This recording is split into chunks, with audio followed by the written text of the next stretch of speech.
それでは、この後、討論ということで、行いたいと思います。で、コーディネーターはですね、ICEP 所長の飯田が務めます。で、今回、新たに、登壇をしていただくのが、IRENA のディアラ・ハビラさん、プログラムオフィサー、です。それから、REN21 のダンカン・ギブさん、プロジェクトマネージャーのダンカン・ギブさんに、ご参加をいただきます。それでは、飯田さんの方でコーディネートよろしくお願いします。はい、環境エネルギー政策研究所飯田哲也と申します。よろしくお願いいたします。これからですね、実はもう今回、2人ともというか、2つともビデオプレゼンテーションさせていただいたのは、ダンカン、REN21のダンカンは今、パリ、時差8時間で、それから、IRENA のディアラはアブダビですよね。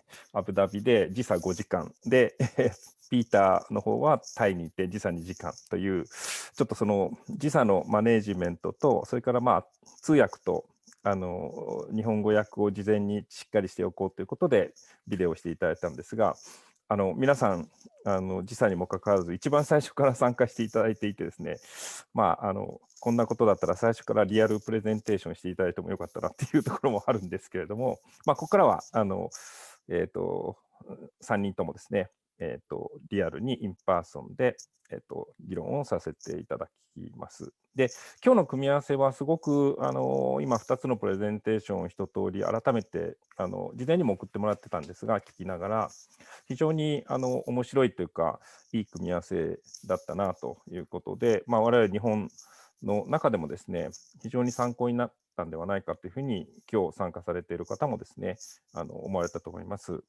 IRENA REN21 IEA のレポートについては、まあ、政策という面と、それからテーマがリニューアブル、再生可能エネルギーの熱を、まあ、政策面からどういうふうに広げていくのかっていう、まあ、そういう焦点でしたし、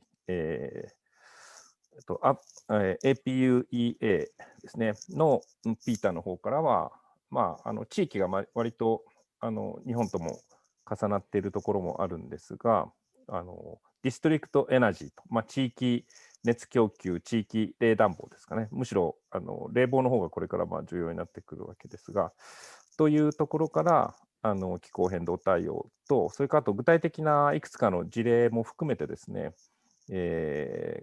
お話をいただいたということで、まあ、非常にその両方を見ながらですね、これからディスカッションをしつつ、まあ、日本とかこれから広げていく政策と、それから実際の実践と、まあ、そのための、バリアとかですね、ポテンシャルという話が非常にいい形でできるのではないかというふうに思いました。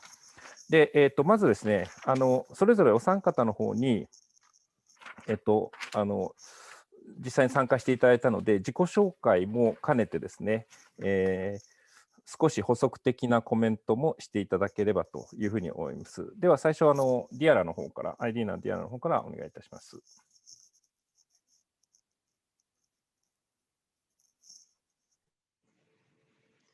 Hello, my name is Diala Hawila. Thank you very much for having me with you today. It is very honoring for us at IRENA to be part of such an important discussion that is going to be very important for Japan to achieve its target for 2050. I work in the Knowledge Policy and Finance Center of IRENA. We do policy analysis and we also do statistics. We do policy analysis and finance analysis to support countries in the design of their renewable energy targets and policies to achieve their energy transitions. Thank you very much.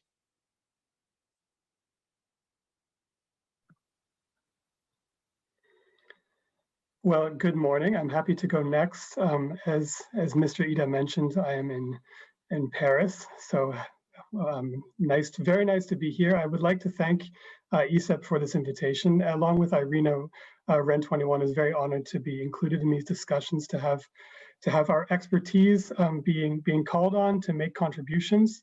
I work as a project manager at REN21. I was working with Diala and our colleagues at IEA on this renewable heating and cooling policies report for the last couple of years. It was a long project. Alongside that, I work on our Renewables Global Status Report, which is kind of an annual data collection and status of the renewable energy technologies and policies around the world. So this is one of my main activities. In addition to that, we work on renewable energy in cities, which is very relevant to the heating and cooling topic. And we just released a report last week on the status of renewable energy in cities, and I will definitely be talking a little bit about that in further remarks today. So I'm happy to add a bit more supplemental comments to the video and talk a bit about district heating on a global level, but for now, that's who I am, and thank you again for having me here today.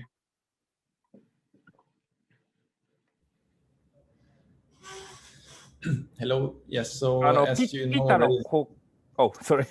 Should I go? Should I yes, myself again? Just a moment. And Peter, already you are including your introduction, so I'd like to. So reflection. Yeah, but of course you can talk. は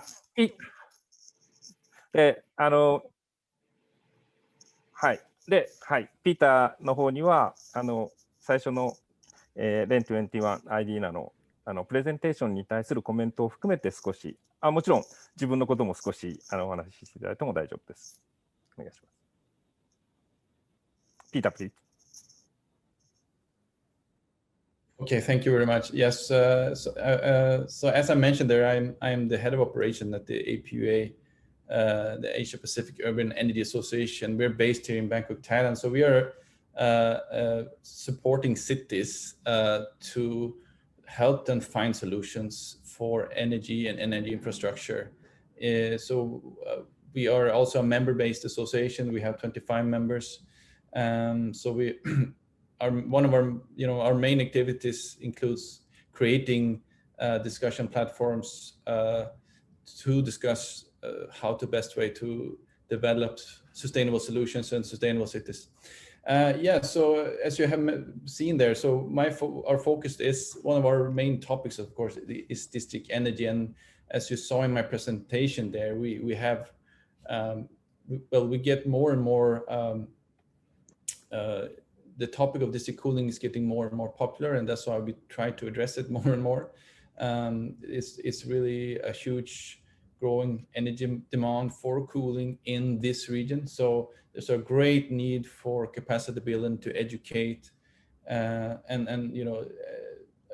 District cooling is not the solution for all markets and all cities, but it is an important role because of the urbanization rate and the increased energy and increased density in cities basically as well. And there's also a lot of economic growth. There's a lot of developments that is going on, and so when looking into these developments, of course, you have to choose the best available solutions for these developments. And I just want to comment here. So of course, the goal is to be more sustainable and utilize more renewable energy and energy efficiency. The two biggest benefits of district energy system is if they are very energy efficient, and they also allows for the integration of renewable energy, right? So there are two things that actually, by being energy efficient, you can introduce more renewable energy, and also when you have utilizing energy storages, you can produce thermal energy, and when you have renewable energy available, and then you can utilize it during peaks. So there are two main points, two main benefits of this energy system. So I think that's my initial comment here. Thank you.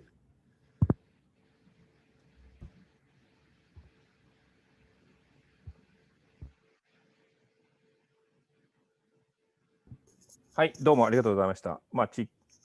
都市化に対してこの地域、ディストリクエナジーが特にクーリングが非常に重要で再エネの統合ができる、そして蓄熱もできるということを言いました。で、あとピーターの方からその先ほどの最初のプレゼンテーションに対するリフレクションありますか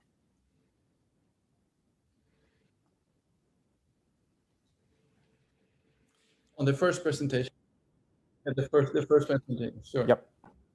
Yes, I mean, we follow, of course, very clearly the work is done by IRENA and REN21, and they play, very important role of collecting data and also looking into different policies and I think looking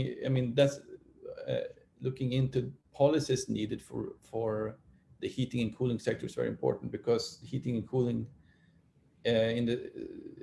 is responsible, for, I think is a majority of the final energy consumption in the world, right? So there's a huge need for that, and there is a limitation on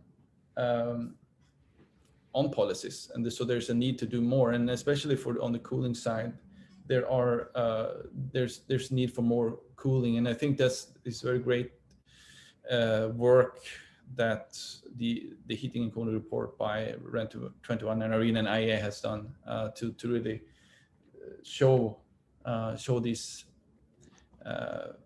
what policies are existing and what's more is needed.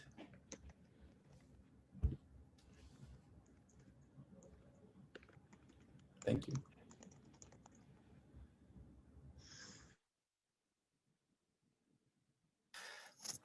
Thank you. ありがとうございました。では、ディアラの方から、ピーターのプレゼンテーションに対するリフレクションと、それから、もし今の、ピーターのリフレクションに対する、補足コメントがあればお願いいたします。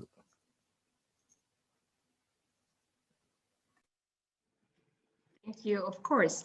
Yes. So from Peter's presentation and also from the presentation that we heard at the beginning, cities are going to play a very important role in the energy transitions.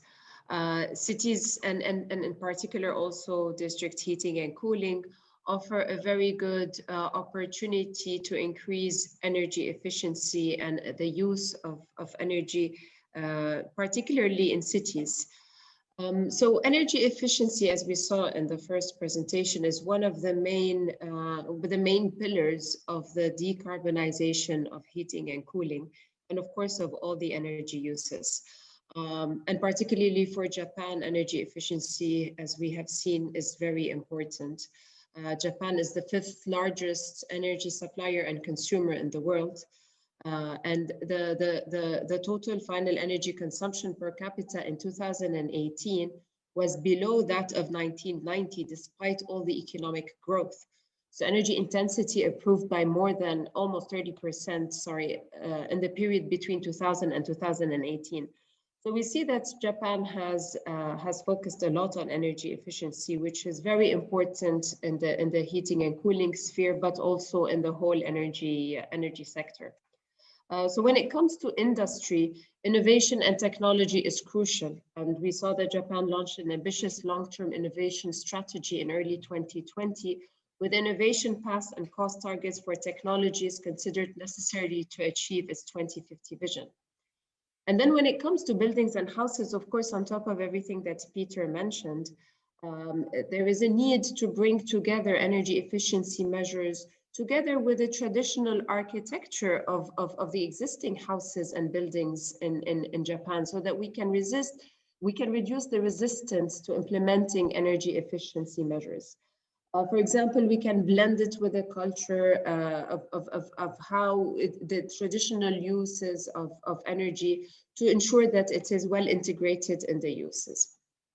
Also, energy efficiency should be included in the targets to give a clear direction to where we are heading, and to also attract investors in the energy efficiency sphere to invest in the technologies needed and the solutions that are needed. So also this brings us to the targets and commitments, also reflecting on the first presentation we saw and also what Peter mentioned. is the importance of setting targets and committing to the energy transition. So the announcement that was made in 2020 in Japan on the net zero by 2050 is very important to drive the direction of policy making and investments in the energy sector.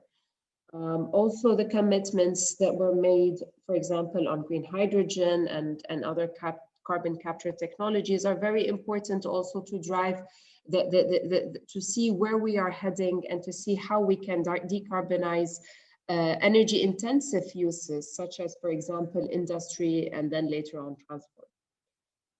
So I would like to take the opportunity to mention the findings of the World Energy Transitions Outlook that was launched by IRENA last week, which is the way that IRENA sees that we can keep the temperature rise at less than 1.5 degrees Celsius.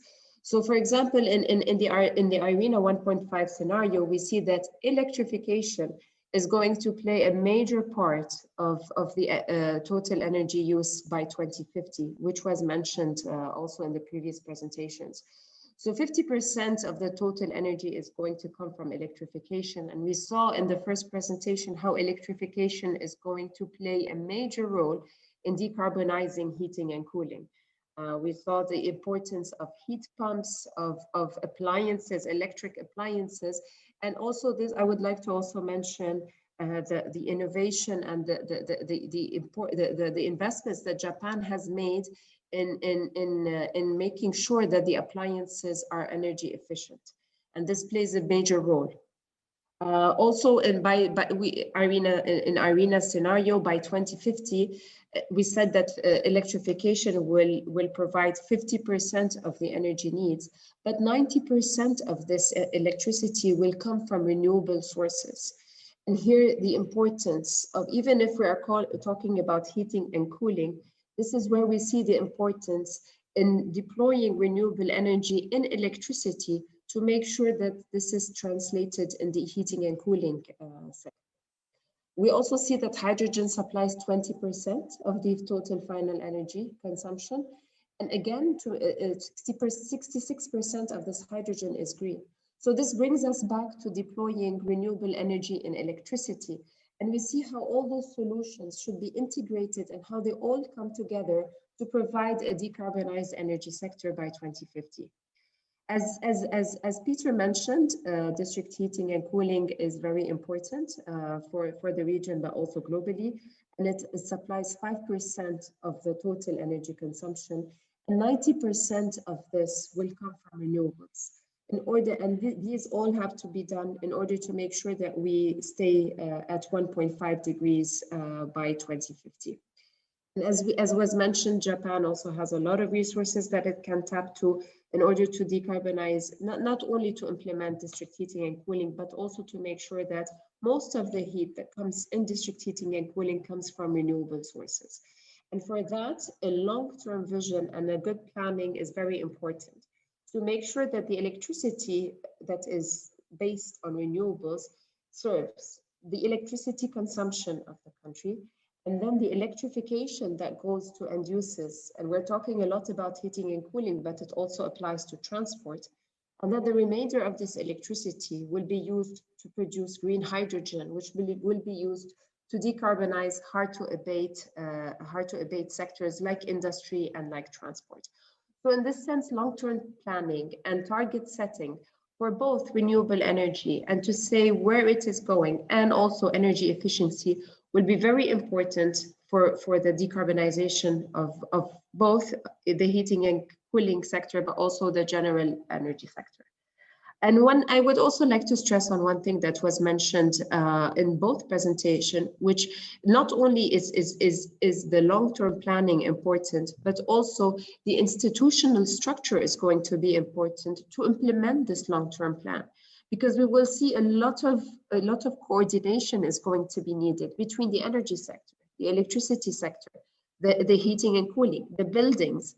And as Peter also mentioned, district heating and cooling will require a lot of planning and coordination with, for example, the transport sector, because there's going to be a lot of work done on the roads, for example, and the city's planning.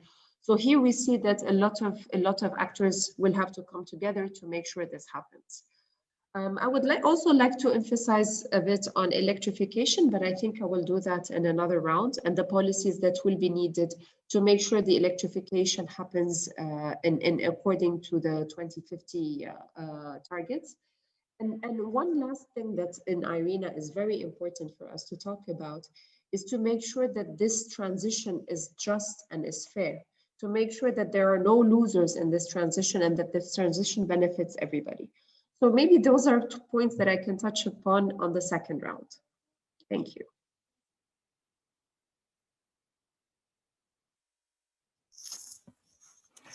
Thank you, Diala. 非常に包括的なコメントをいただいたかと思います。目標値、それから政策に、制度的な移行対応、それから、既存のビルも含めた効率性の向上であるとかですね、それから電化、特に太陽光と風力が急激に安くなっているので、熱の領域に対しても電化が非常に重要だといったことを改めて強調していただいたかと思います。はい、ではダンカンの方からも、今のリフレクションと、それからピーターのプレゼンテーションへのコメントをお願いいたします。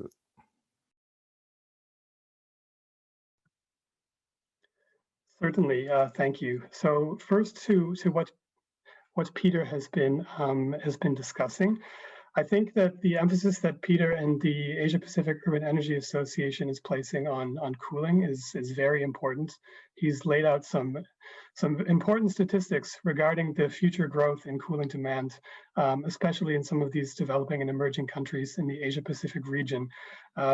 This is very important, and district energy will play a very important role in meeting this rising demand. Something else I would like to mention is the importance of appliance efficiency standards and making sure that as some of these countries are gaining wealth and being able to purchase cooling equipment to meet their cooling needs, also as cooling needs are rising, as the climate is unfortunately worsening, it's important that they purchase appliances that are efficient to mitigate this rise in overall cooling demand. So I thought this was a great presentation from Peter, really great remarks afterwards. And that's just a first thought I had on that as well. He's brought some very compelling examples to the table for some of these cities, the projects that are taking place in some of these Asia Pacific cities. And I would have a few questions for him on some of these projects afterwards and the policies maybe that have been useful in their deployment.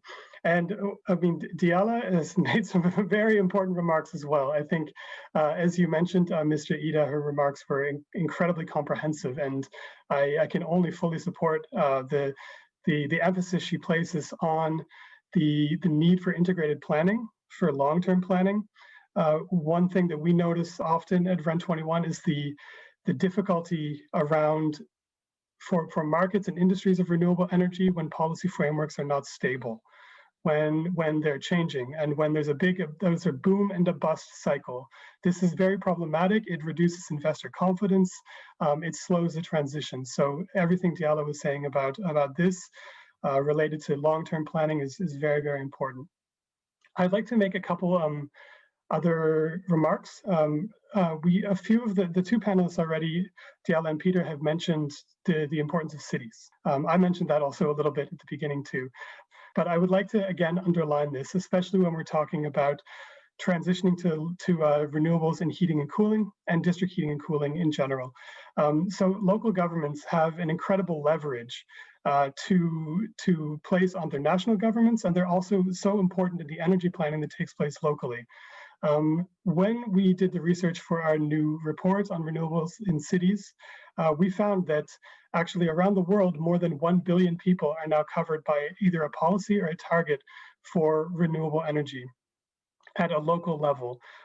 This is underlining the action that's being taken by cities to increase the use of renewable energy in the energy system, and also points out some of the main drivers that they're dealing with, such as air pollution.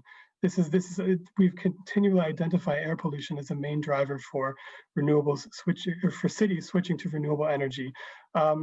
more so than climate change in many circumstances. So as Rana Adib, our executive director, pointed out in her first presentation, we're looking at much more beyond this, that climate change as a driver for renewable energy. Now, also at the city level, cities are significantly more ambitious when it comes to decarbonizing heating and cooling as well. Also pointed out in the first presentation was how fewer policies there are for heating and cooling compared to power. How a lot of the global attention on renewables is on electricity, is on solar and wind and hydropower and the others. Cities, on the other hand, they have more, excuse me, they have more 100% renewables targets that encompass the heating and cooling sector as well. They have more policies. And so they're not only focusing on electricity, they're also thinking about how do we decarbonize our whole energy system within the city? And they're thinking in a more integrated manner in this sense as well. Just yesterday, I saw on the news that Los Angeles has now announced that it has a pathway to be, I think, 98% renewable by 2030. And this is all sectors, right? So this is a very big deal. And this is the type of commitments that cities are able to make, but it's important that the cities be supported by their national counterparts. I'd like to make a couple more points about cities and then talk a little bit more about district heating and cooling. So on the Japanese side, we looked, of course, into Japan in our report, and we found that the Japanese local governments have been really effective at pushing the national government to adopt this net zero target. They've been instrumental, in fact, in making this transition happen, and this is because we found over 100 cities or municipalities or communities in Japan that have set net zero targets themselves, which is an incredible number considering we only found a little bit over 800 worldwide. This is very impressive from the Japanese side. On the other hand, when we look at policies that are specifically policies or targets for renewables, in Japan, we only found 11 cities. And some of these are much larger cities, but so 11 cities covering 46.3 million people. So this is still a lot of people, but it only covers around 40% of the urban population. So we see a gap there. So we're the city setting net zero targets, but not necessarily putting the policies for renewable energy in place that could be used to help achieve these targets. I would like, however, to highlight two communities in particular in Japan. One, Takarazuka, which has set 100% renewable energy target and is a community of a city of 225,000 people. So this is a really nice level of ambition demonstrated by this Japanese city, and also a smaller city of Kuzumaki, which has around 5,700 people and actually achieved 100% renewable energy recently. So these are some of the examples that we're looking for to inspiration and examples that we're trying to spread around the world as well. So that is what I want to say about cities. Now to talk a little bit more about district heating and cooling. I'll try to keep my remarks short because I know that we're already halfway through our discussion and we'd like to have some questions from the audience. But in our first presentation, you saw that Paulo Frankel of the IEA presented our transformation pathways. And we did look at district heating and cooling in the report. It's just that we had highlighted more these direct renewable energy technologies along with electrification. However, we have an in-focus chapter, and I would like to highlight some of the findings from this in-focus chapter on district heating and cooling. So on a global level, we have the reality that only around 100% of the heat that we're using is met by district heat on a global stage. And it's around a similar percent of that that's met by renewable energy. So when we're looking at countries that are using district heat, they usually fall into one or two camps. Either they use a lot of district heat, but very little renewable energy, or they use a lot of renewable energy in the district heat, but the district heat doesn't make up a high percentage of their overall heat demand, especially in buildings is really what I'm referring to. A few exceptions exist. They're really the Nordic companies in Europe, the Nordic countries, excuse me, not companies. However, this provides a huge opportunity. Some of the the messages that Peter was saying as well. And I also really am interested by the work that IRENA is doing in their energy transition scenarios work and the share that they're targeting for district heat in total final energy consumption by 2050. I think this is very important. So let me talk a little bit about some of the barriers and solutions that we found in this report. One of the main barriers that we've identified is a technical one, just that some of these networks are very old and inefficient. And especially in Eastern Europe, in Russia, these networks are run basically on cogeneration using coal, which has high temperatures. And I'm sure many of the viewers of this webinar know that one of the main advantages of fourth generation district heat is that it achieves lower temperatures and then thus allows lower temperature renewable energy sources to begin meeting this demand. So this is a need that still exists for innovation and to minimizing the design temperatures in the distribution process and allowing solar heat, geothermal, and heat pumps to supply more of the district heat demand. Another technical barrier is relating to solar district heating and cooling. This is something that's taken off quite a bit in Europe of late. However, there's a bit of a seasonal mismatch in using district heat from solar energy, as I'm sure all of you can intuitively understand. One of the big solutions we identify for that is the need for thermal energy storage. Peter mentioned this already, but we're looking at pit storages. So basically, this is quite low tech. I mean, but looking at pit storages in Denmark, for example, just big pits of water, or storing energy in ice. There's actually a very neat example at the Chitose airport in Hokkaido, in Japan, where they're storing thermal energy in snow for the last decade, I believe. And we need more of these technologies to help use more solar district heating and cooling. A few more examples, and then I'll move on. Overcoming the upfront costs of district heating and cooling is really one of the main challenges. There's a high capital investment needed to develop the network, to conduct feasibility studies, and then there's an uncertain heat demand sometimes around what will actually be bought from the network. So how much revenue can you depend on in the future if you're going to make this investment into a district energy network? So one solution that we talk about constantly is to remove fossil fuel subsidies. This at least in comparison will make the district energy network more affordable compared to other alternatives. So regarding the heat, well, still on the cost, subsidies and grants and loans provided by public institutions is needed to help finance these projects. And one of my questions for Peter is related to this, and also heat mapping to map out the demand.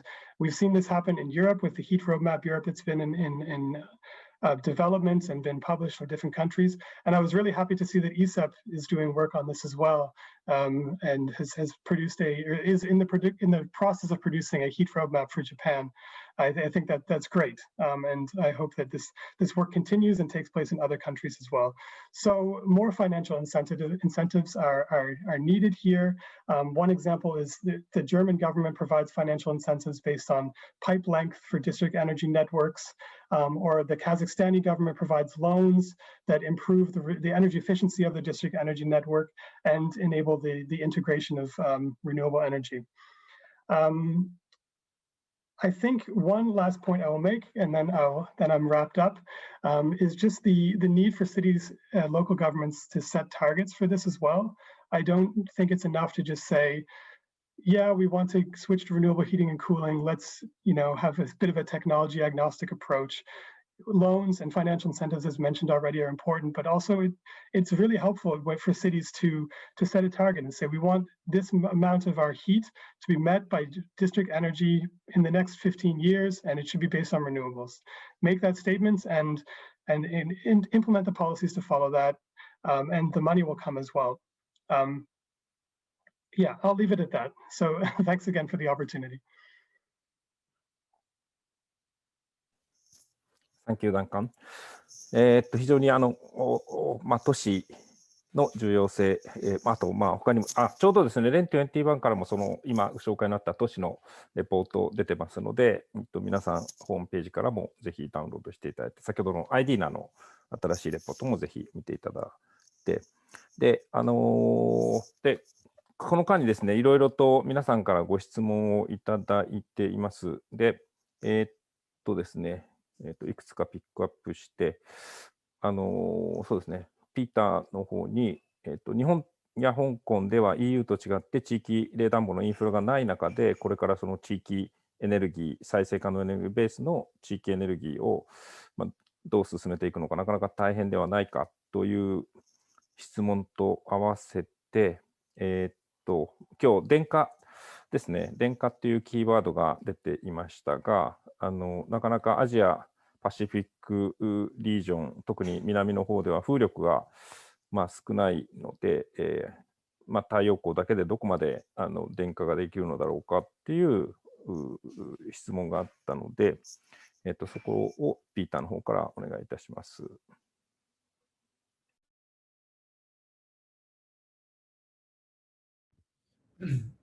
Thank you for the question. I think there were two questions. The first question is on district energy in Japan, and I think that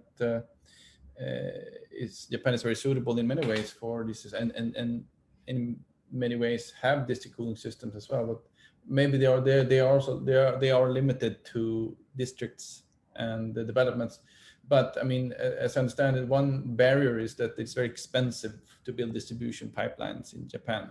It can be related to also the geography and the geothermal and earthquake zones and things like that. but then it comes into what has been mentioned in both presentations about urban planning. And when you're planning for cities, you're planning for new developments, but also old developments. Retrofitting is also, of course, very much possible in many developments in Japan and other regions, is to look at, as you look at electricity and power, you can look into thermal energy, heating and cooling as well. And if you plan it correctly, you can build, for example, utility tunnels with heating and cooling, electricity, sewage, and other kinds of infrastructure.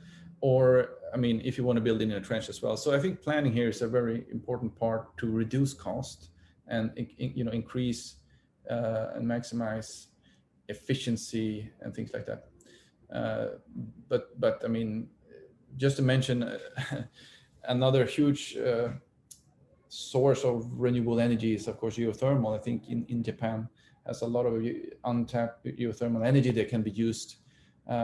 So I think that is a very good heat source, for example.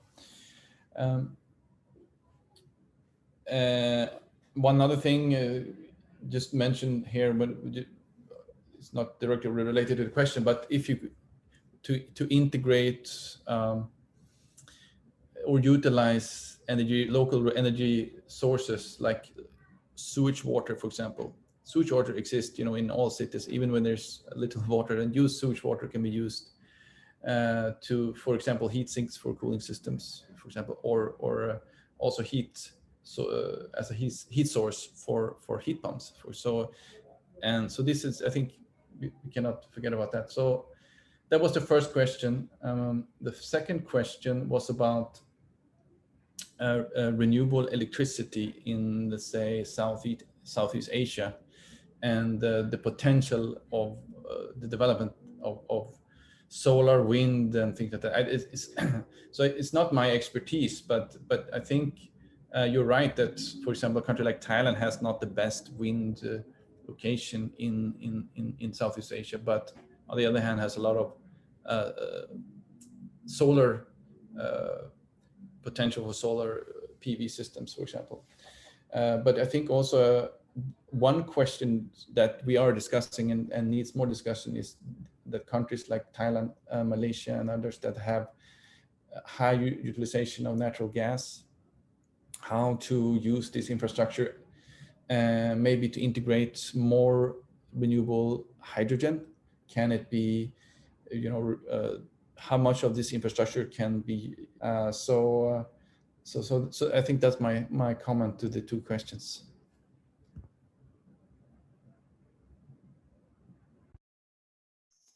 はい、ありがとうございました。ちょうどこの1年間、我々 ICEP でも東京都の地域熱供給の、新しい計画作りのサポートをしてきてですね、そういった中で、これまで地域熱供給がすごく、ある意味、停滞していたんですが、今日いろいろお話のあった、特に再エネ電力、電化をさらに活用しながら、地域熱供給を都市づくりに生かしていこうという機運がまた新たにですね、2050年再エネカーボンゼロのターゲットに、東京もむしろリードする役割ということで、改めて、まだ始まったところですけども、そういった方向で力を得たというような感じがあります。で、そこら辺はちょっと前のダンカンのコメントも含めてですね、今のピーターの都市のエネルギーの統合ともつながって、また新しい、機運が生まれているような気がします。です今ちょっと質問いただいた中で、日本の熱需要の 55% が産業用、なんだけれども、この産業用の熱、先ほどの通常の都市のエネルギーは冷房暖房とも比較的低い温度ですが、高い温度をですね、高い温度のこの熱を再エネ化、どのように進めていくのかということをコメントしていただきたいということですが、これはディアラかな、はい、もしくはダンカンかお願いいたします。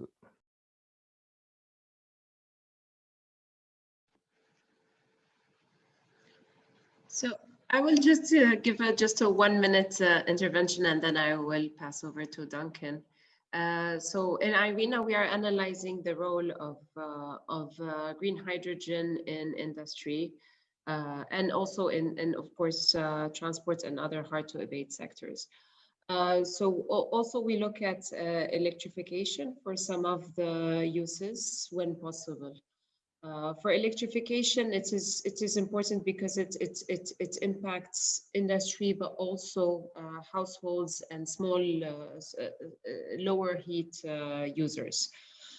So for green hydrogen, some of the main important findings we have found is the importance of having a long-term strategy, a national strategy, which Japan has already implemented. Also, we find the importance of having certification to make sure that the hydrogen that is used is green hydrogen, along with, of course, the need for building capacity and infrastructure to supply, not only to supply, but also to transport the green hydrogen to the main uses. I will pass over to Duncan. Thank you. That is already a very good answer. I think that decarbonizing industry is certainly, along with, let's say, aviation and potentially shipping, I consider those to be the three biggest hurdles that we face. I like to talk about buildings because it's much more straightforward. In industry, I mean, Diala has mentioned green hydrogen, renewable hydrogen as being one of the key measures. I mean, when we can look at different industrial processes, and the first one that comes to mind is using renewable energy in steel making. And this is something that's already under development. There's some pilot projects that are taking place. In Sweden is one called the Hybrid Initiative. I would encourage people to look into that.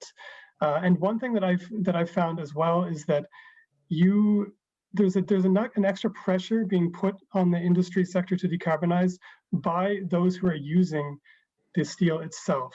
So it's not just the steel makers who are saying we want to decarbonize our steel production, but now we've found that I think Scania, the transportation company, truck manufacturer, is now looking to source their steel from green energy, from renewable energy. So this is putting an additional pressure on the steel makers. to do so. So hydrogen is important in this case, and then also electrification in electric arc furnaces when you're using recycled steel. And then, I mean, you can look at different industrial processes to see the technical options that exist. In some cases, bioenergy is an option. Lower temperature, you know, we're looking more at solar thermal and geothermal heat, which are being used. But it's a very tricky sector. It's certain. It's one that we're expecting to see more technological solutions emerge in the coming years.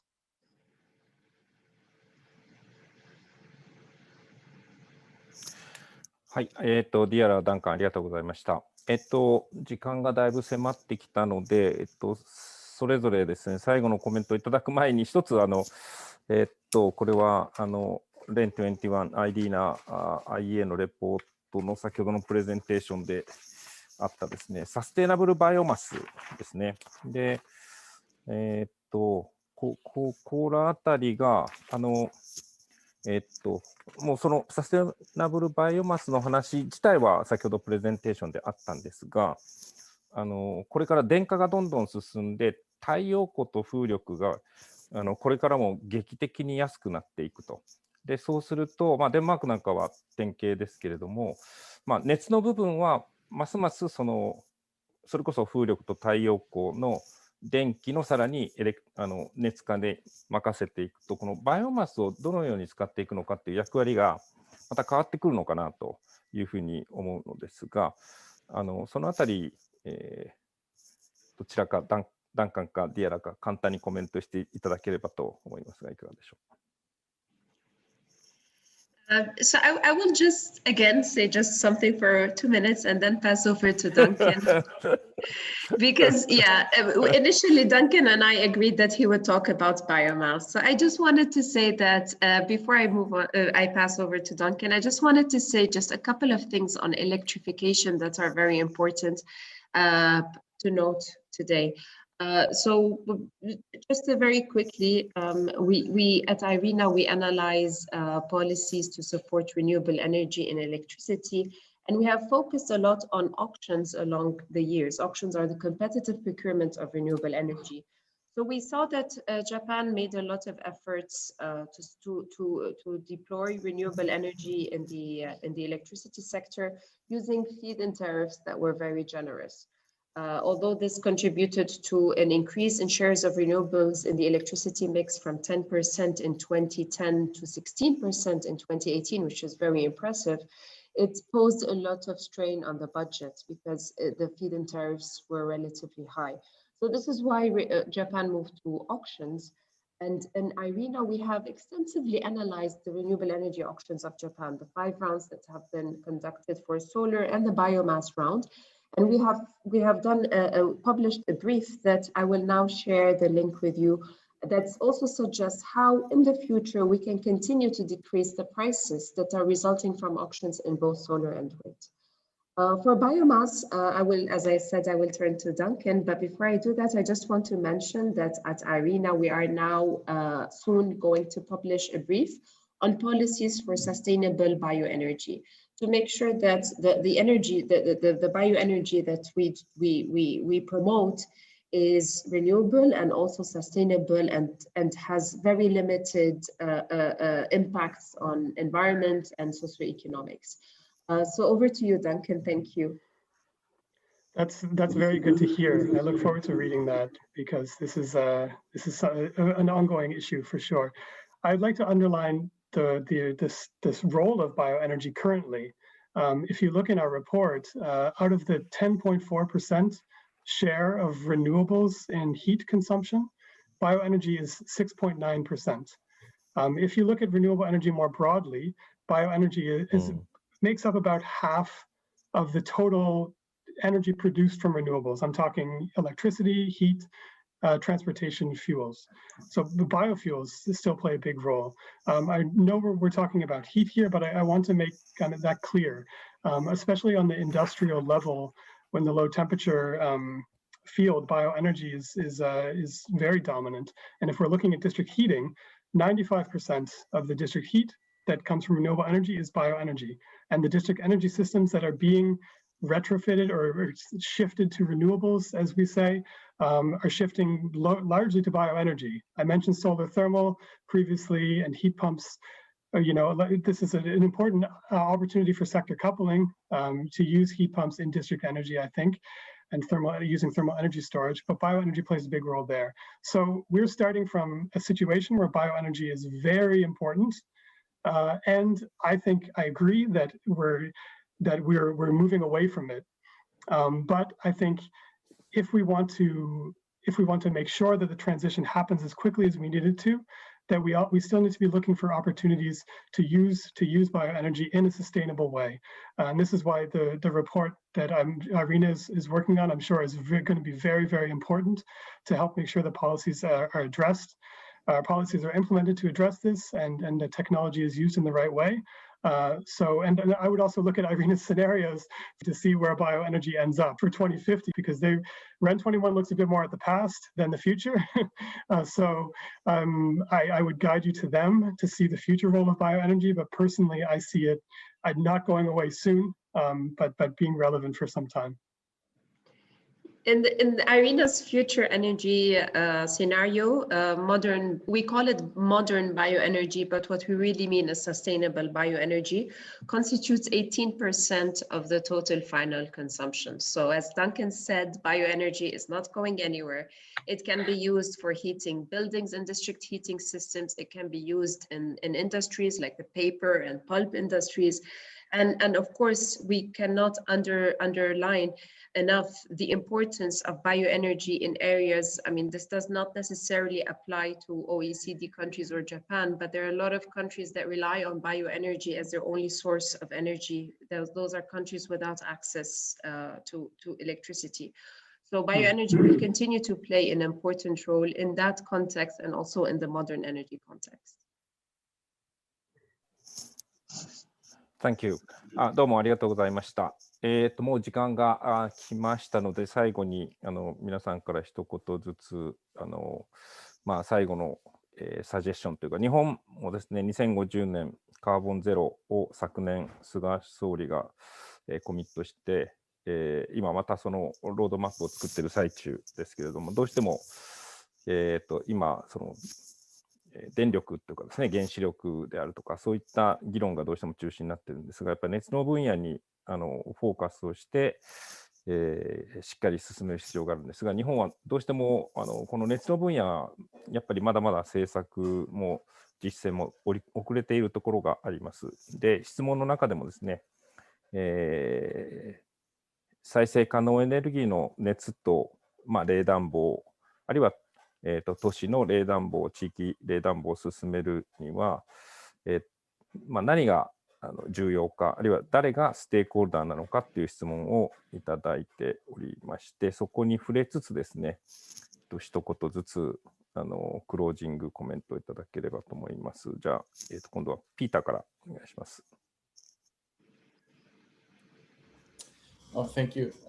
Yes, I think one thing that maybe we haven't discussed that much, but is something that very much is in the international discussion right now is one way to really increase the motivation to reduce CO2 emissions is, of course, to put a cost on CO2 emissions, and that will put pressure on both, developing more energy efficient solution, but also of course integrating more renewable electricity, more renewable energy for heating as well. So I think my final word would be to look at the cost for CO2, and it's maybe it's not, taxes is not the right word, but putting a cost on CO2, that is very much needed.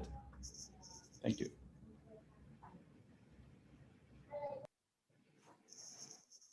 Hi, ありがとうございます。じゃあ、ダンカンお願いします。Yeah, I certainly agree with what Peter just said, that we need to properly price carbon, so its externalities are accounted for in our society. This is very, very important.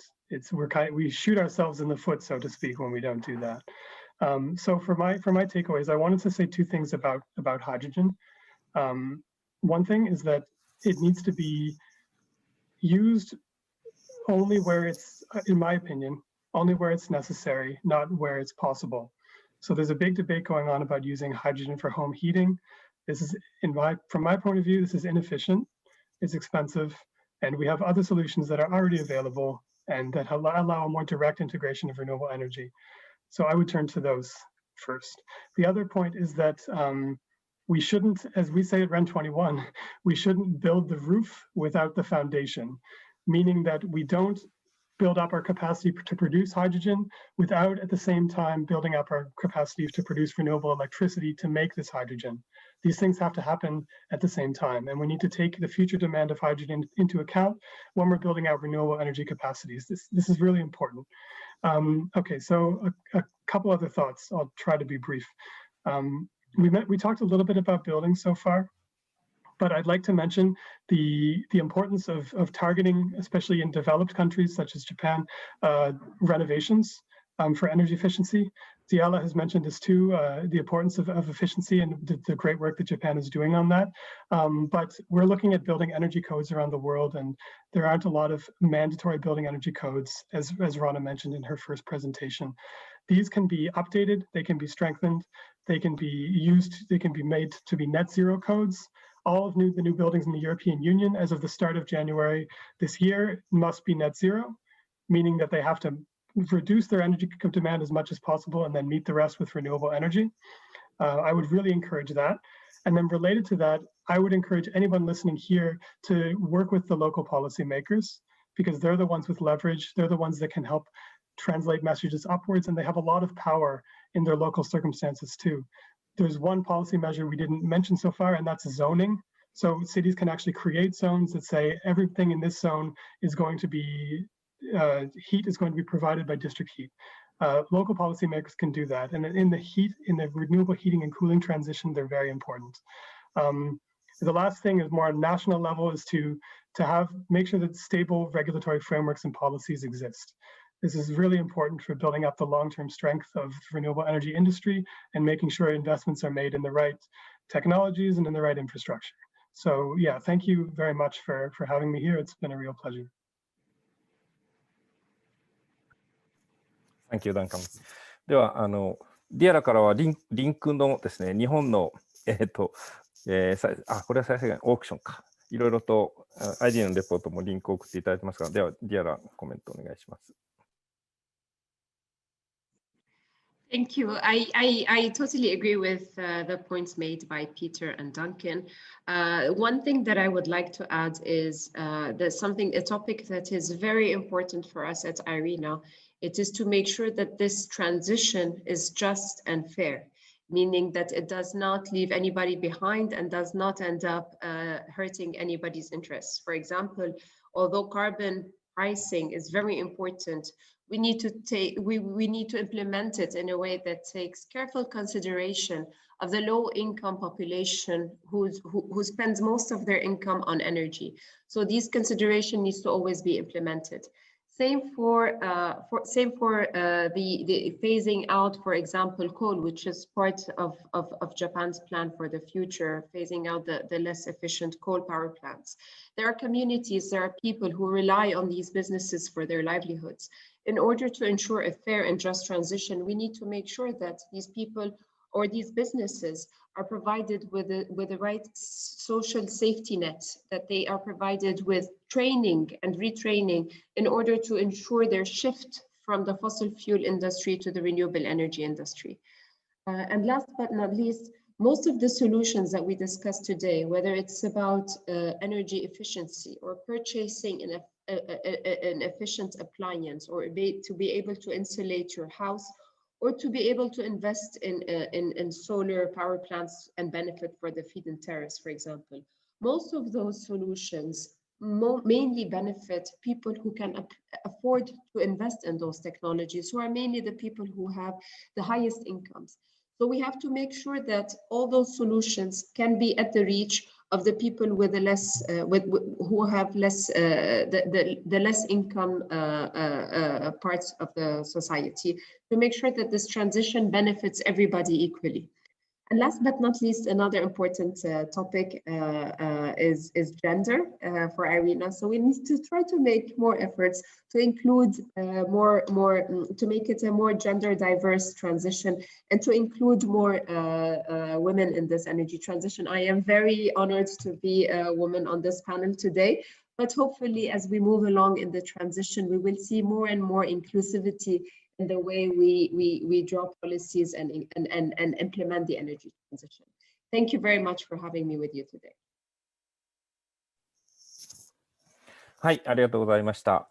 若干時間超過しましたけれども、IRENA のディアラ、それから REN21 のダンカン、それから APUEA のピーターと、お三方、地球を飛び越えてですね、時差に関わらず、議論に参加していただいて、非常に多様なさまざまな重要な論点を出していただいたと思います。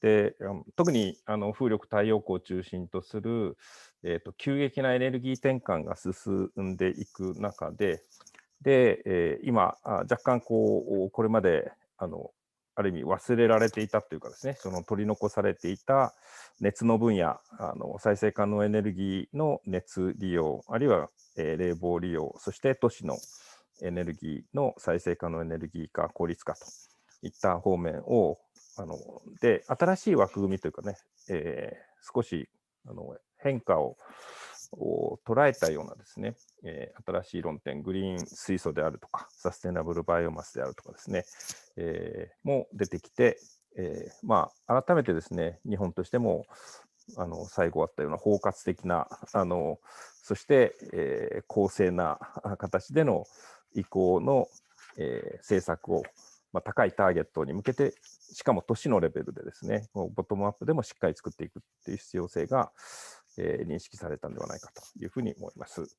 本当にお三方ともどうもありがとうございました。では司会に落としたいと思います。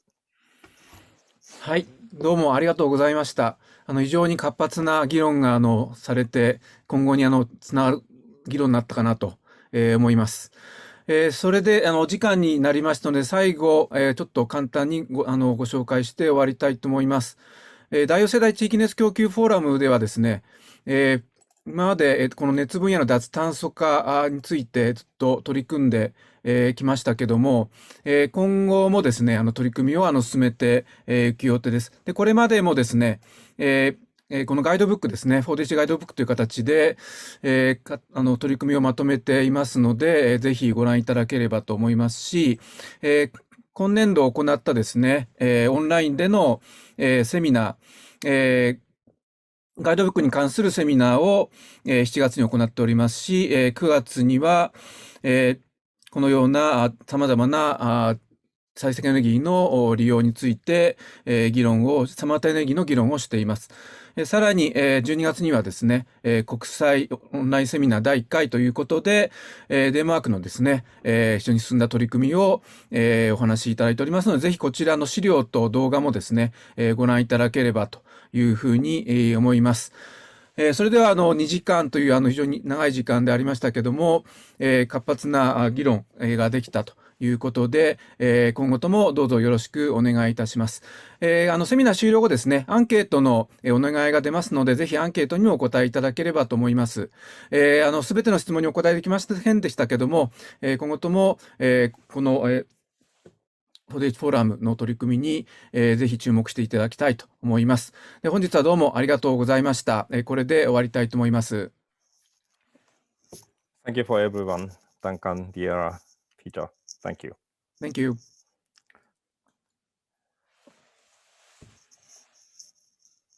Thank you. Bye. Thank you very much. Thank you. Bye. Have a nice evening. Bye-bye. You too. Bye. Yeah, thank you. Bye.